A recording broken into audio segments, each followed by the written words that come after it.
இந்த வீடியோவில் நம்ம price theory and action theory பற்றி பார்க்க போகிறோம். ப்ரைஸ் தியரினா என்ன அப்படின்னா, இப்போ பையர் செல்லரும் அக்ரிகேட் பண்ணி வாங்கக்கூடிய அந்த ரேட்டை தான் நம்ம வந்து ப்ரைஸ்ன்னு சொல்கிறோம். இப்போ பையர் செல்லரும் ரெண்டு பேர் சேர்ந்து ஒரு ப்ரைஸில் அக்ரி பண்ணி வாங்குறாங்க பார்த்தீங்களா, அதுதான் ப்ரைஸ்.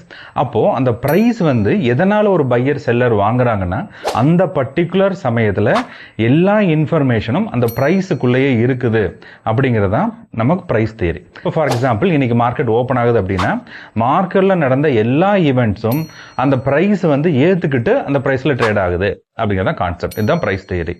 ஆக்ஷன் தியரி அப்படின்னா நான் பார்க்க போறோம். அது ஆக்ஷன் அப்படின்னா ஏலம்னு அர்த்தம். இப்போ நம்ம ஊர்ல நமக்கு ஆட்டு சந்தையெல்லாம் இருக்கு இல்லைங்களா. இப்போ ஒருத்தர் வந்து ஆடை விற்கிறவர் வர்றாரு. அவர்கிட்ட ஒரு 5 ஆடு இருக்கு. ஒரு ஆட்டோட விலை 5000 ரூபான்னு சொல்றாரு. கேரளால இருந்து ஒரு பையர் வர்றாரு. 5000 ரூபாய்க்கு பதிலாக 4000 ரூபாய்க்கு அவர் கேட்கிறாரு. இன்னொரு ஆடு விற்கிறவர் வர்றாரு. 4500 ரூபாய்க்கு சொல்றாரு. இன்னொரு ஆடு வாங்குறவர் வர்றாரு. அவரு 4300 ரூபாய்க்கு கேட்கிறாரு. 2 பையர் 2 செல்லர் இருக்காங்க.